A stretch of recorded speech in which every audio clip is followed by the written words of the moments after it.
Alrighty. Well, if nothing else tonight, we're going to look at Hebrews chapter 9 and begin just kind of going through the data that's here. And this is really kind of this opening paragraph is very data driven. So if nothing else, for a week or two, you almost have to sift through the information that's provided and then draw conclusions. And it's really all summarized in one specific paragraph. So last week we kind of looked at it, and we'll go ahead and look at the paragraph as a whole here. If you open chapter 9, we finished chapter 8.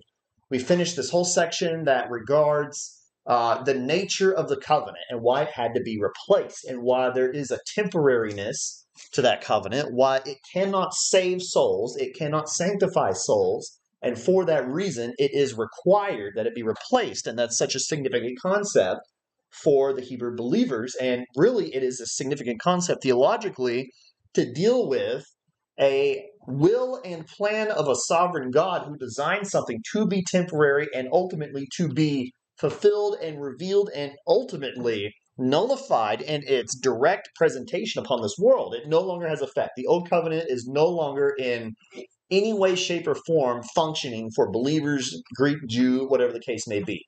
It is a nullified covenant, and that hopefully is demonstrated mostly in 70 AD, right? In the destruction of, there is no longer any temple in where you can go and offer any kind of sacrifices to Yahweh. That's gone. The temples are gone. The Levites are gone. There is no method to do that anymore. And chapter 9 kind of opens with a couple of conclusions. You see kind of this opening statement right now. Even if the first covenant had regulations for worship and an earthly place of holiness, and then you have this massive description, which we're looking at now, and all the description of all the things that were in the table and in the covenant and the tabernacle specifically. And we know that by this word right here. We're talking about a tent. Almost exclusively, when we're talking about tents in the New and Old Testaments, we're talking about tabernacles. We're talking about a specific place and time for a real tent. And you see all these descriptions of it, and then you see the kind of summary statement at the end of the paragraph. By this, the Holy Spirit indicates the way into the holy places is not yet opened as long as the first section is still standing. Okay, here's our summary statement. So this explains why all of this matters. This whole description here of all these things, all these artifacts, all these items that are in the tabernacle, right? You have cherubim, you have a candle stand, you have the table of showbread, you have the manna, all these various objects in the tabernacle do what? They indicate the Holy Spirit, the way into the holy places has not been opened as long as, right, temporary, the first section is still standing. Then you have a second concluding statement. According to that arrangement, gifts and sacrifices are offered that cannot perfect the conscience of the worshiper, but deal only with food and drink and washings and regulations imposed until, there's your time, the time of Reformation. Okay, so we have kind of the opening statement. Here's what the first covenant did. It regulates two things. It regulates worship, or what we looked at last week as service.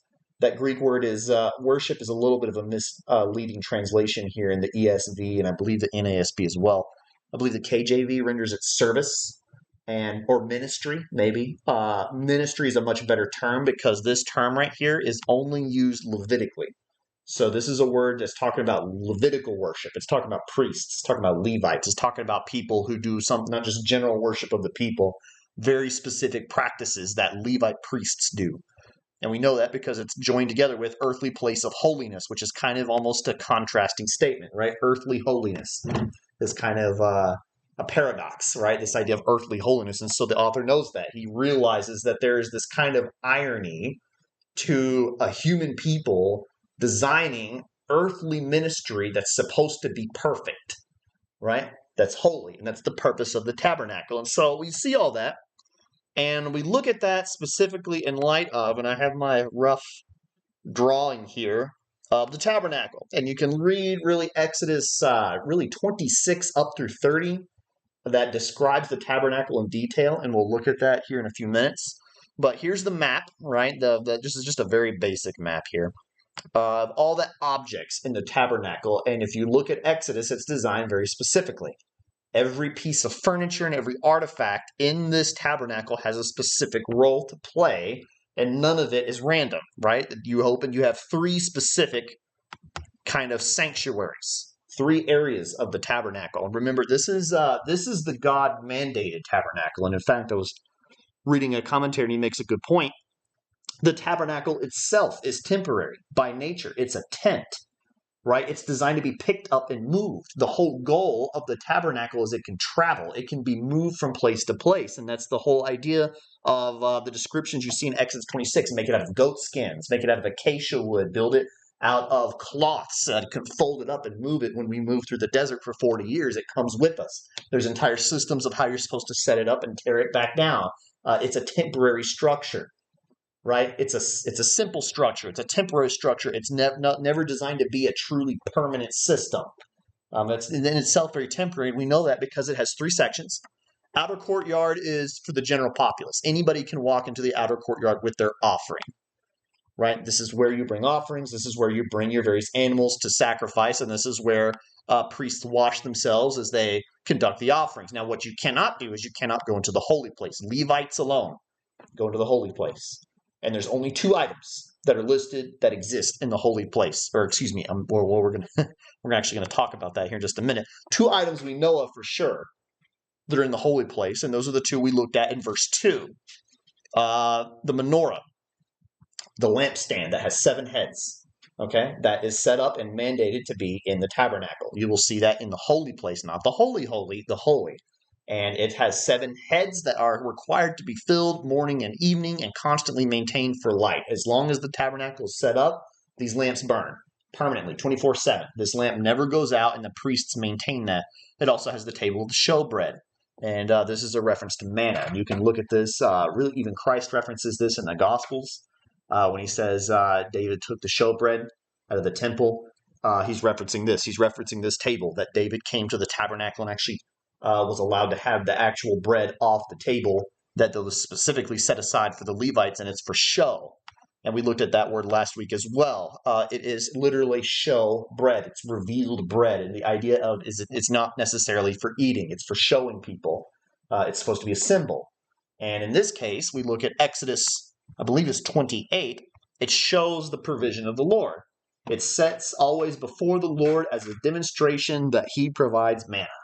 Right? He can supernaturally provide for his people on demand, miraculously, and they have nothing to fear in terms of provision. They will always be provided for, and that stands as a symbol for that. So, that's the idea of the table of showbread. Now, last week, what we looked at is the temporariness of this covenant, because if we come back to Hebrews 9, we realize that all of these things are described, and the author is describing these things for a reason. And his initial reason is that all of this stuff is regulated for ministry and holiness, okay? Why? All these objects regulate ministry and holiness. In other words, you cannot practice your Levite job if these objects aren't doing their job. If this lamp isn't lit, you are not holy.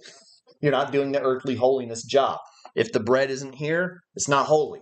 Right? There's a significant problem in the tabernacle. Your entire job as a Levitical priest is to make this place or be part of an instrument of its holiness by administrating these 2 things.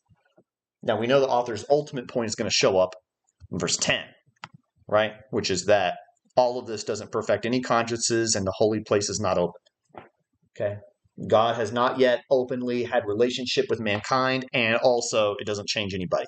Right? No consciences are being genuinely changed. So why do these objects exist? And so my point is that you get through this chapter and we'll start seeing slowly the description of the old covenant as completely defined by this tent right here. Okay, the old covenant doesn't work if this tent doesn't work. You can't make sacrifices if this place isn't holy and those Levites aren't doing their job.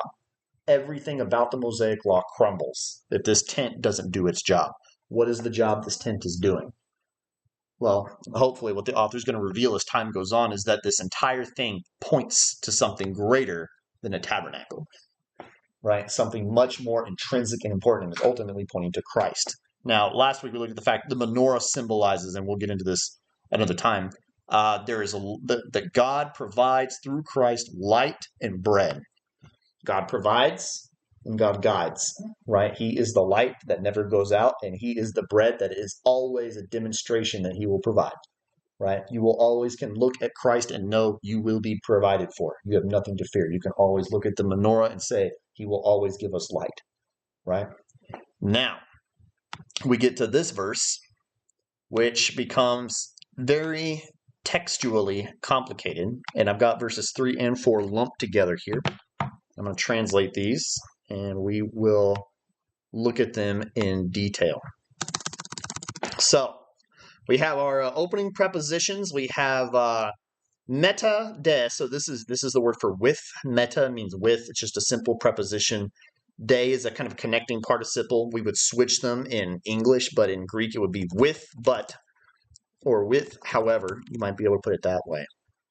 In English, this makes very little sense because we care so much in Western languages about word order. So we would say, but with. Trying to get this to work here. Ta deuteron. The deuteros is really an old Hebrew term for the second. It's just the number 2. That's all it means. Deuteros is 2. The second or number 2. You have kata patasma. This is a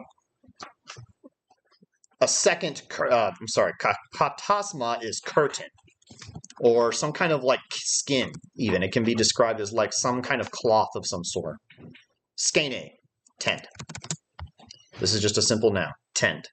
Okay. However, the second curtain within the tent, he lagiromene. So this is the saying, or it was said. Actually, this would be it was said. This is past tense, pardon me. It is said, or it was said, and you see the 2 capital letters there, 2 capital alphas. Hagia hagion, holy holies. Okay.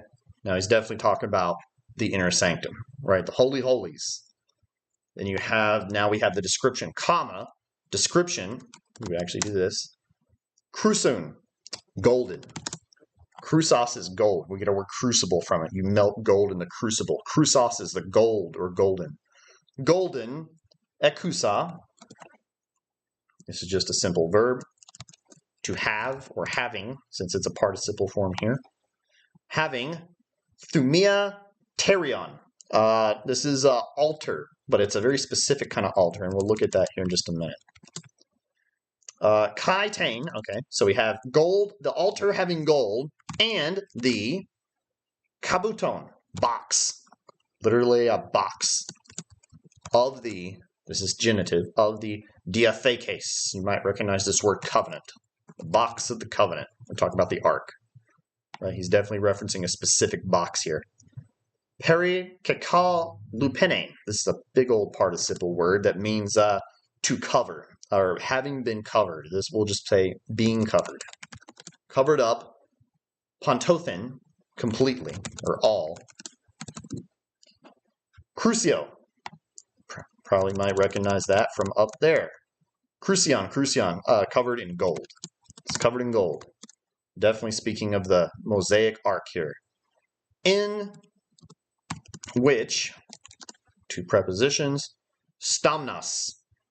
This is a pot, some kind of jar.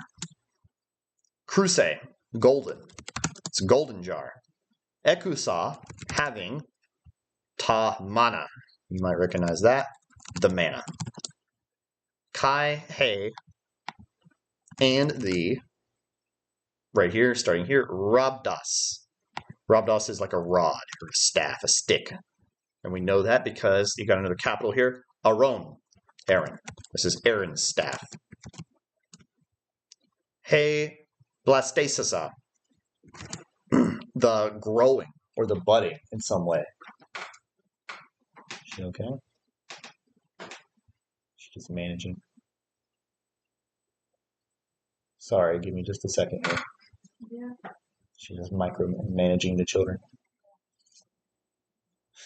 Yeah, she's had a stressful day. Okay. The growing. Blasteasa. So this is staff the growing. It's a growing staff. It's a budding staff. And we got one more item that he lists here. So we got all these items being listed. The plaques, the plates, tablets. This is like a flat surface of some sort. Tes diathekes, the covenant. Actually, it's a genitive, of the covenant. The plates of the covenant. So the tablets, the Mosaic laws. Okay, we got a bunch of items listed in verses 3 and 4, and I know this is a big old section here of translation, but bear with me. So we have several things listed. We have a curtain. We got an altar, right, with a description. We have a jar, or excuse me, we have a box first. Then we have a jar. We got the tent. We know that it holds manna in it. We have a rod that's budding. And then finally, we have the plates of the covenant, right? The tablets that are handed to Moses. Now, all of these things, as you can probably see here, at least by majority, are listed as in the Holy of Holies, right? We're talking about the contents of the actual ark. Now, but you say, wait a minute, and we're going to spend a good bit of time on this, or we might do this next week. The first thing that we see is the curtain, right? There's one specific curtain that is referenced as the second curtain, right? Curtain number 2. Now, this can only be talking about this curtain right here. There are 2 curtains, as you can see. There was a curtain covering up the holy, and there's a curtain covering up the Holy of Holies. Both of these curtains are specifically mandated by God and designed a very specific way, and even colored a specific way to give off a specific amount of detail. But the second curtain is the one in which encases the ark, right?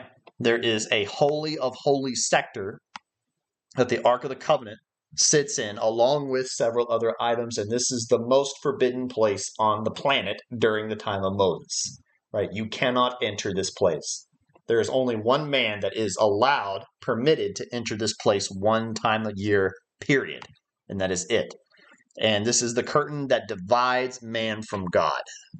Literally, this is the curtain that divides humanity from being too unholy to touch the cherubim and the mercy seat. They cannot see the covenant itself. Now, typically, you don't really see this in the Old Testament. This is the only place in the New Testament where you'll see him say the second curtain. Usually, when you see the curtain talked about, he's almost always talking about the second curtain, the Holy of Holies. In fact, this is the curtain that's described, I believe, at the end of the Gospel of John, where he says the curtain was torn in two. He's talking about the Holy of Holies curtain. He's not talking about the outer curtain that touches the outer courtyard. Typically, it's not specified like this writer here specifies it, but he specifies it, and I point this out because this gives us a clue as to where all these items sit, right? Verse 2 describes the holy items, the menorah and the showbread. Now he says, however, there's a second part of the tabernacle, which has a second curtain, and it holds these items. And that matters because you say, wait a minute, Alex, someone made a mistake. The altar's in the wrong place. The altar's in the holy place, and the author just described it as being in the Holy of Holies place. Now we have a problem, at least on the surface. The author seems to have, on the surface, made a mistake where he lists the altar as being up front in the holy place. And you say, now we have to deal with this. And this is described as the second curtain, and it's described as having, we know this is talking about this altar for a number of reasons. One, because this altar has this little letter in it, okay? Thuma sterion. There's an M there, and I point that out. There's the mu right there in Greek, if you can see it. There is a word for a certain kind of altar that's a blood altar, okay? That is not an incense altar. There's 2 altars in the tabernacle. One's for blood. This is where animals die, okay? Animals die on this altar that you bring in and you have your sins removed from. This altar is not that altar. This is an altar for incense. And so if this was the blood altar, this letter would actually be an S or a sigma in Greek. It's a horrible sigma, but thusia sterion instead of thumia sterion. Thusia is a blood altar, and this is something, and the reason we should know this, we know this just from extra biblical Greek because an incense altar is very common in the Greek world. Zeus, Aphrodite, Athena, all of their temples can't have thumia sterion. You burn incense to the pagan gods, okay? And the author here who writes in Greek uses the word for an altar of incense. So he's talking about this specific altar here. He's talking about an altar on which you burn incense, and we know this because it is described in Exodus 30. which we'll look at now. So if you go to Exodus 30, I'm going to read just little bits and pieces here, but you can see the whole passage here. Here's the description of the altar. And this is different from the bronze altar that contains blood. He says, you'll make an altar on which to burn incense. Okay, you shall make it out of acacia wood. It's a perfect square. It's a cubit in length and breadth and height, or excuse me, 2 cubits in height, but it's otherwise a square. It has horns, one piece with it. It's overlaid in gold. Okay, that clues us in. We're talking about the same one here in 9:3. Under its molding, have opposite sides. You shall make them holders for poles with which to carry it. Right, it's mobile like the rest of the tabernacle. You got to be able to move it.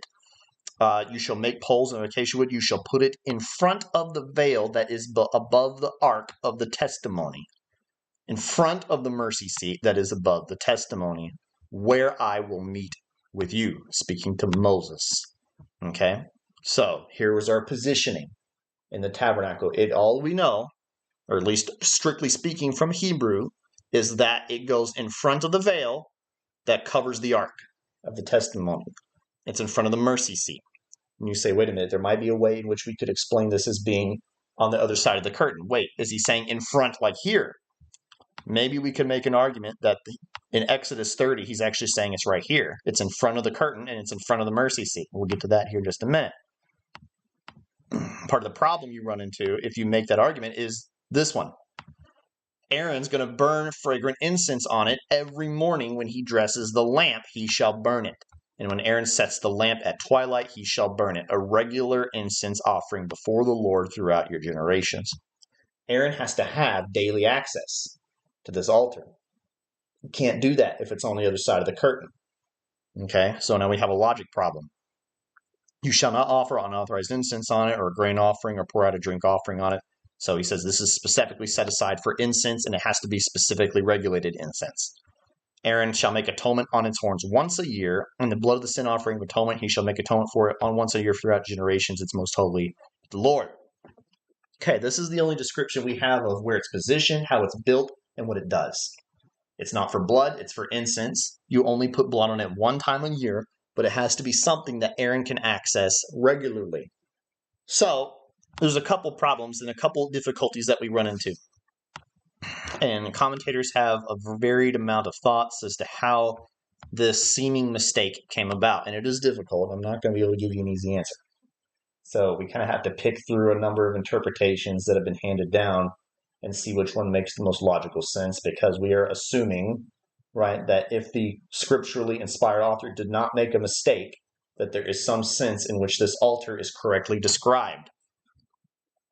So, some arguments, and this is kind of a more older argument, you'll find this among Puritans and Reform guys from 1800s back, old historical church fathers will say, well, this is not necessarily just an altar. There's some Greek texts that say thumeasterion is actually a censer, and that's true.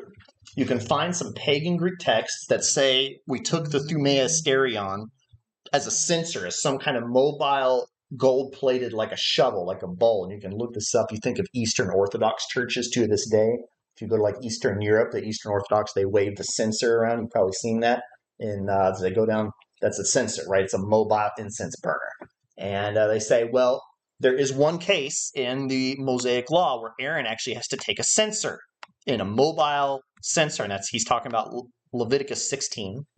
Okay, this is a description of the nature of the Day of Atonement. This is the festival, the Day of Atonement.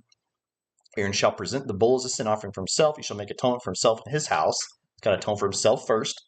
Then he'll kill the bull as a sin offering for himself. He shall take a censer full of coals of fire from the altar before the Lord, and 2 handfuls of sweet incense, beaten small. And he shall bring it inside the veil, okay, inside the Holy of Holies, and put the incense on the fire before the Lord, okay?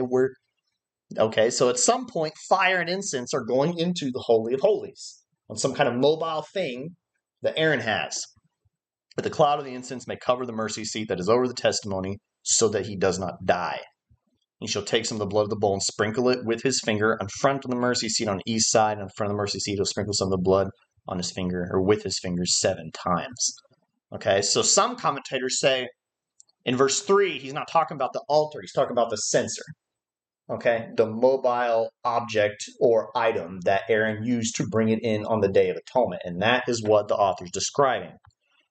That makes sense up until the point of the context, which is that nowhere is a censer listed as one of the objects that's permanent to the tabernacle. And everything this author has just described is he's talking about permanent artifacts, right? Exodus nowhere talks about a censer being part of the, shall we say, items of the tabernacle. If this is a censer that was specifically set aside and made for this purpose, it's not described or prescribed anywhere in Exodus or Leviticus. This is something that either Aaron had to find or make, or this is somehow just disclosed extra biblically in information that we don't have. We don't know. In my Bible, it says behind, but there it doesn't necessarily say behind. It's just with it, the curtain, with the second curtain. So if it's, sandwiching it, I don't know that we have, you know what I'm saying? Yeah. I mean, yeah, that's kind of what we're, that's deal with. Okay. Yeah, we're about to get there. Yeah, no, you're right. There is a point, and that's kind of that is where ancient languages become difficult, is because there is a degree to which, even to this day in modern English, ancient prepositions are tricky, like in, on top of, under, before, after. Those words are used very interchangeably, not unlike we use them in English today, right? Even to this day, you can say after something, and you can mean a lot of different things depending on your context. So we kind of have to make those decisions, but the bottom line for the censer argument, I'm effectively tossing out, because that is not listed as one of the arguments here. In the context of Hebrews 9 is definitely the holy items in the tabernacle. So that's the second thing. Now, the next thing is, we could make an argument, okay, maybe we just don't understand Exodus 30 correctly, and this altar was indeed placed in the Holy of Holies. It is actually supposed to be on this side of the veil, and we just misunderstand Exodus 30. And this is a theory that's kind of come about more recently, and it's because of 1 Kings 6. If you look at 1 Kings 6, something interesting happens. Now, this is kind of, now remember, God initiates the building of the tabernacle, right? He determines how the tabernacle is built in every way. It's not until David that a king actually of Israel stands. Early chapters of 1 Kings, you'll kind of get some details as to that. Initially, God rejects the idea from David, at least, right? He says, you will not build. It will be your son that builds the temple. You do not get to build it. And it's kind of offered with the rebuke of, will you build me a house of stone when I live everywhere? Right? That's kind of the rebuke that God offers David. But he says, nevertheless, I will let you build a temple, but Solomon will build the temple. And Solomon does build the temple. And you look at 1 Kings 6, and something changes in Solomon's design that admittedly is not corrected. God in no way destroys or mitigates the temple as a result. He still blesses the building of the temple, even though the altar is on the inside now of the inner sanctum. So you can read through this whole thing. So we have, he built, so talking about the inner sanctuary here, he built it 20 cubits of the rear with boards of cedar, and he built as an inner sanctuary as the most holy place. Okay, he's talking about the description of the inner sanctuary, and it's already defined for us as the most holy. Okay, we're talking about the inner chamber here. The house, that is, the nave in front of the inner sanctuary was 40 cubits long. The cedar within the house was carved and formed the gourds and open flowers, so very intricately carved. All was cedar, no stone was seen. The inner sanctuary he prepared from the innermost part of the house, and to set there the ark of the covenant of the Lord. Okay, further solidifies for us the inner sanctuary is the Holy of Holies, right? The temple is supposed to replicate the tabernacle, but better, which hopefully already you can see some of the irony in that. But to set there the ark of the covenant for the Lord, the inner sanctuary was 20 cubits long, 20 cubits wide, 20 cubits high, perfectly square. And he overlaid it with gold. He overlaid an altar of cedar. And Solomon overlaid the inside of the house with pure gold. He drew chains of gold across in front of the inner sanctuary. This is fascinating. This is taking place at the curtain. Instead of a curtain, Solomon puts up chains of gold, which is another design difference. But the Lord does permit this, and overlaid it with gold. And he overlaid the whole house with gold until all the house was finished. Also, the whole altar that belonged to the inner sanctuary, he overlaid with gold. In the inner sanctuary, he made 2 cherubim. We're talking about the Ark of the Covenant, right? It seems like Solomon put it on the other side. He put it in the Holy of Holies. That seems to be the description. And admittedly, not only does this design change stand, but God does bless Solomon's temple. As we know a couple chapters later, he will come down in genuine form and dwell in the temple. So if there was a significant parting of ways here with the holiness of how the temple was set up, it is negated in some way. And whatever Solomon changed was, at least at minimum, permitted by God. So basically, all that to say, there are some commentators who say, well, he's talking about the first temple here in Hebrews 9. He's talking about Solomon's temple, which is interesting. It could be that is more credible than the censor theory. That could be true, but it also has its problems, as you can imagine. One of them is that we know that temple gets torn down, right? That temple's wiped out in 600 BC by Assyria. Assyria comes in. God allows the Old Covenant to bring about its natural consequence, which he promised would if they failed to obey the law. The Syrians come in and they burn the temple down, and they take all the gold for themselves. And the temple is not restored until the time of Ezra. And Ezra rebuilds what is called the Second Temple period. The Second Temple is the temple that stood all the way till Jesus' time. And that temple is a different temple. And how do we know that, you say? Well, we have a little bit of insight from Luke, a very small one. But Zechariah burns incense on an altar, doesn't he? The father of John the Baptist.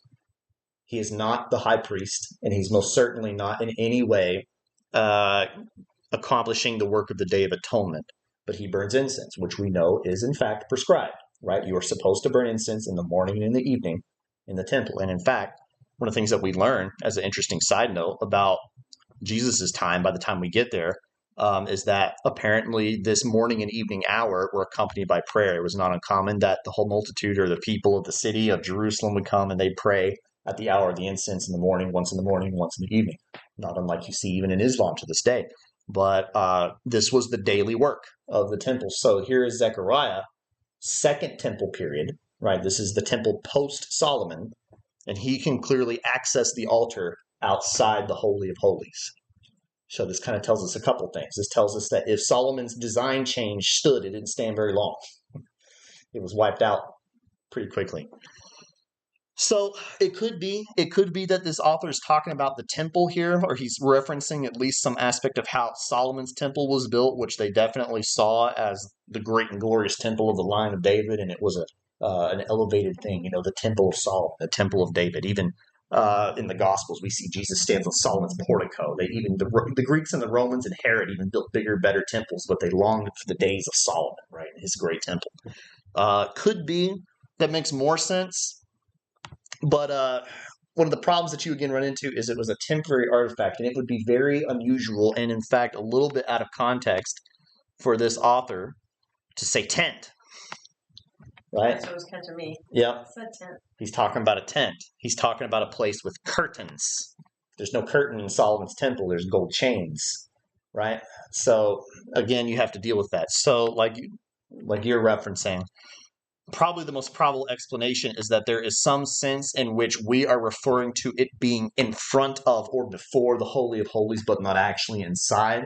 And we just have to deal with a very awkward Greek sentence here that seems highly unusual to us.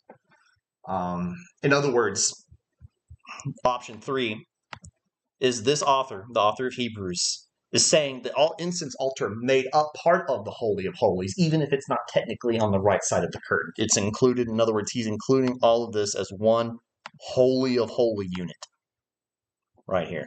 He's expanding, if you will. He's including the altar of incense as part of the function of what this does. Well, because the incense was supposed to go in there even if the person did, right? Correct. The incense has to be burned regularly, but the purpose of that altar is for incense, and incense is not for you, it's for the Lord, right? So the smell's supposed to go for even if the person can't.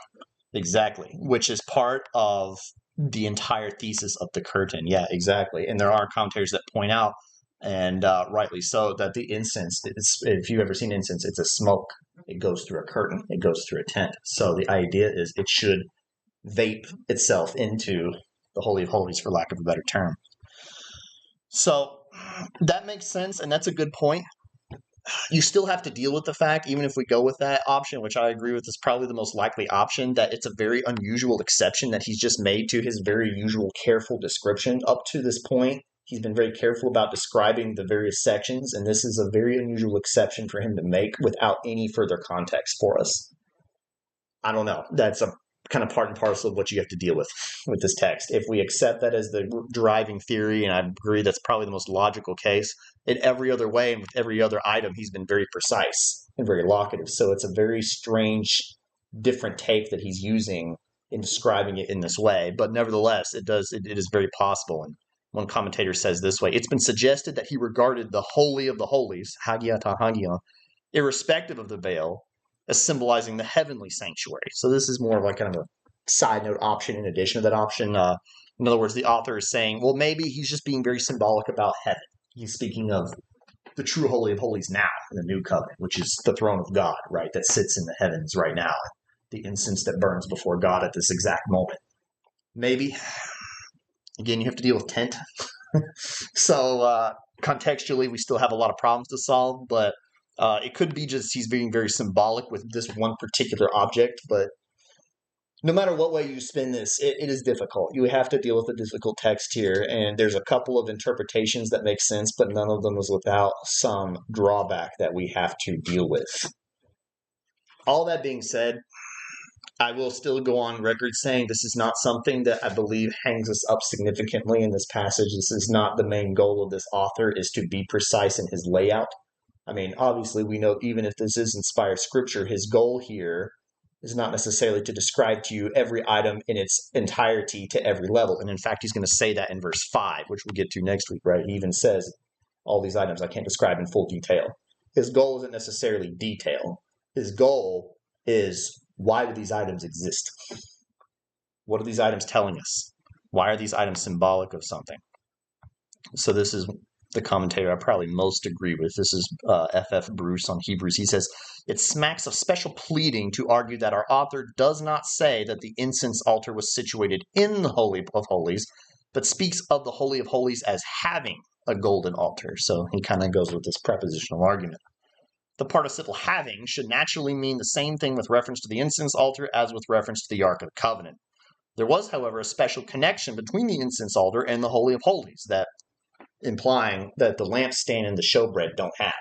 The incense altar does something that the other two first items don't do.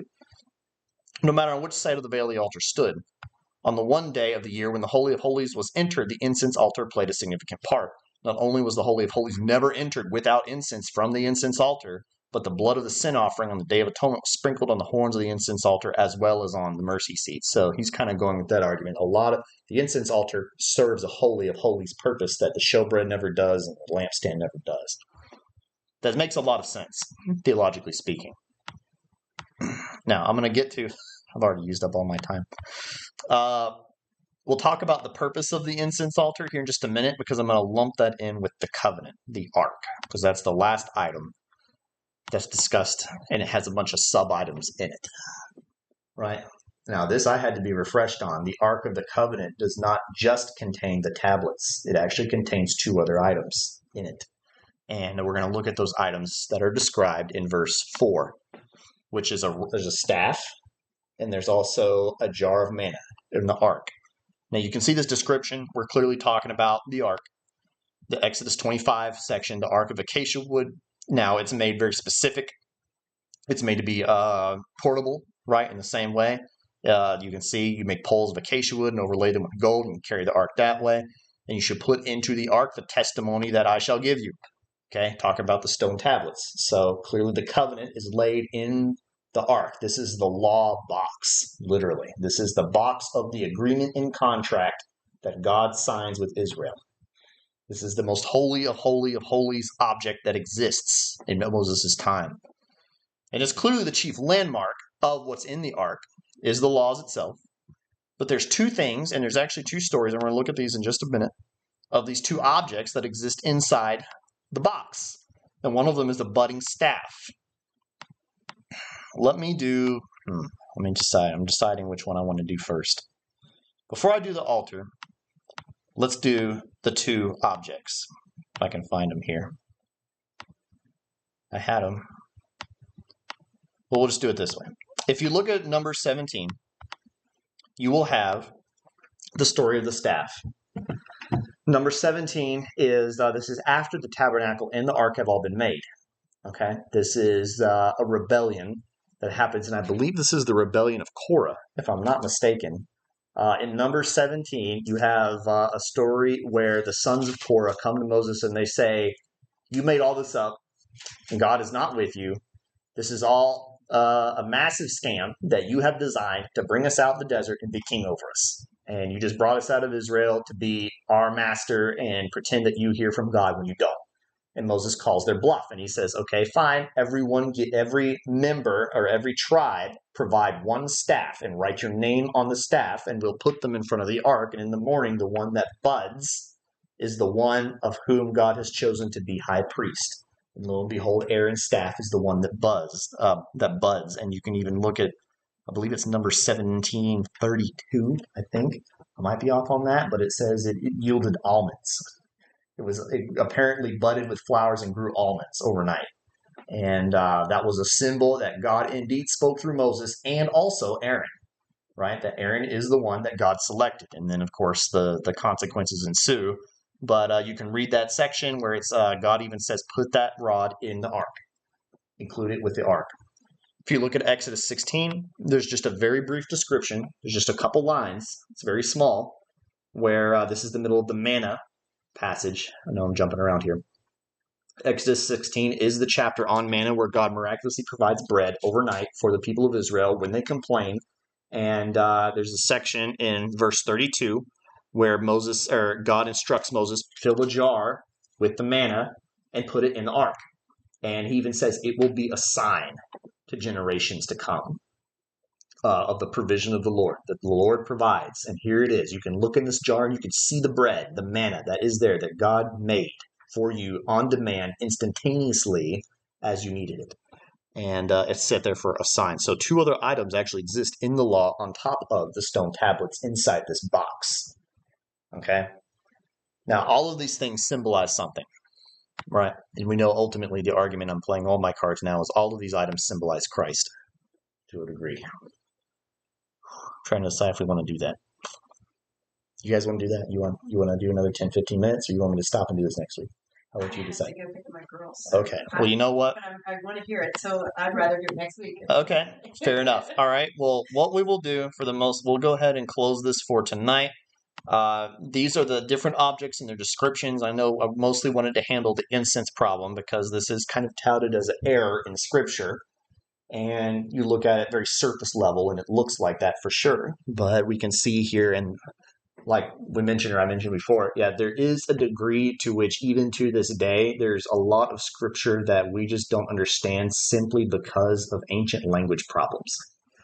And I believe this is one of them. I believe this is one where we just have difficulties with prepositions. And there's maybe Greek and Hebrew scholars that disagree, but there's still a lot of words and phrases and messages in Scripture that we simply do not know. And I think this is one case where something got lost in translation to modern English that is just out of our reach. Okay, well, we'll do that. I'm going to go ahead and stop for tonight. And we'll go ahead and do the symbology of all these items next week and why they are there. There's the text I was looking for. Of why these items exist and why each one of these items, not only the altar itself, but all the items placed in the box matter Christologically. Because remember, the whole point of this paragraph is he's pointing to the temporality of the covenant, its temporal nature. All of these items exist inside this tent to point to something that's bigger than them, right? Even the ark itself. That all this is temporary. This menorah is temporary. This incense altar is temporary. All of it's temporary. And it is made not for its own permanent end. And that's really the problem of the Israelites and the Hebrews in general, right? They wanted this to end into perpetuity. There should always be a menorah in their thinking. There should always be a table of showbread. God shows them this is temporary. Okay.